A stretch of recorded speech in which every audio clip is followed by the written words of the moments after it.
तो हेलो बच्चों, कैसे हो आप लोग। स्वागत है आपके अपने चैनल दिव्य दृष्टि में। तो आज का हमारा टॉपिक है त्रिकोणमिति टेबल कैसे बनाएं और इसको कैसे याद रख सकते हैं हम एग्ज़ाम टाइम तक। तो आपको मैं बता देता हूँ, साइन का जब मान निकालेंगे तो आपको लिख लेना है पहले 0, 1, 2, 3 और 4 तक गिनती लिख लेनी है। अब इनको हमें डिवाइड करना है 4 से डिवाइड करो इनको। 0 को 4 से डिवाइड करेंगे तो 0, एक ये यूँ के तो वहीं आ जाएगा 1/4।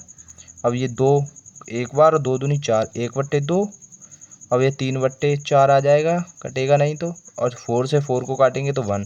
अब इसका हम रूट करेंगे, मतलब कि वर्गमूल इन सब का वर्गमूल। 0 का वर्गमूल 0। अब 1/4 का वर्गमूल 1/4 का 2, 1/2, 1 का 1 होता है।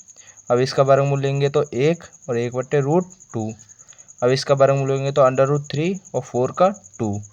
अब इसका 1। अब इसको हम ऐसे ही साइन के इन मानों में फिल कर देंगे। तो 0, साइन 0 का मान 0, साइन 30 का मान 1/2, साइन 45 का मान 1/√2 और साइन 60 का मान √3/2 और साइन 90 डिग्री का मान आपको 1। अब ये आपको याद कर लेना है या ऐसे निकाल लेना है। जब आप कभी भूल जाओ तो आपको पता होगा, साइन का मान निकालने के बाद कॉस का मान इसका उल्टा होता है। तो इसे ऐसे ही फिल कर दो। ये 1 है ना 90, अब ये इधर आ जाएगा तो 1 उल्टा लेके आओ, √3/2 और 45 का 1/√2 और 1/2 और 0 इधर पहुंच जाएगा 90 डिग्री पर 0। अब आपको tan का मान निकालना है।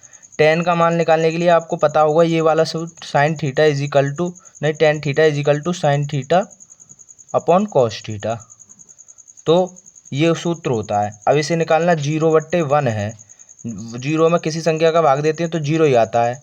ऐसे ही 1/2 है, ये 1/2 में √3 का भाग 3/2 का भाग देंगे तो 2 से 2 कट जाएगा, ये 1/√3 बचेगा। ऐसे ही सबका भाग दे के देख लेना है आपको। तो ये 0 हो गया। अब ये यहाँ 2 से 2 कट गया, 1/√3 हो गया। और यहाँ अब ये 1/√2 से 1/√2 कटेगा तो 1। tan 45 की वैल्यू 1 हो गई। अब यहाँ पे ये 2 से 2 कट गया, ये √3 रह गया। अब किसी भी संख्या में 0 का भाग देंगे तो क्या आता है, अनंत, मतलब अपरिभाषित आता है। इसका कोई मान नहीं है, अपरिभाषित, एरर आ जाएगा।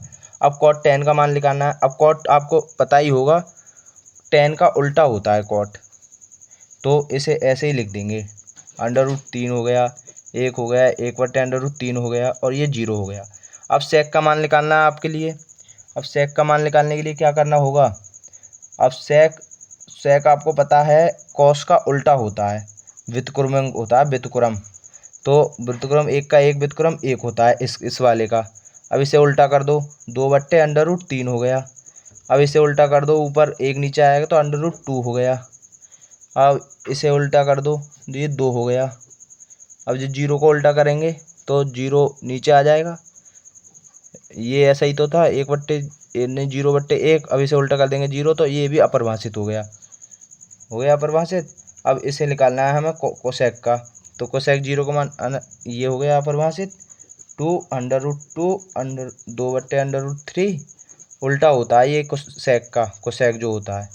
अब 1 हो गई आपकी टेबल फिनिश। आपको यही याद करनी है बस। थैंक यू, धन्यवाद।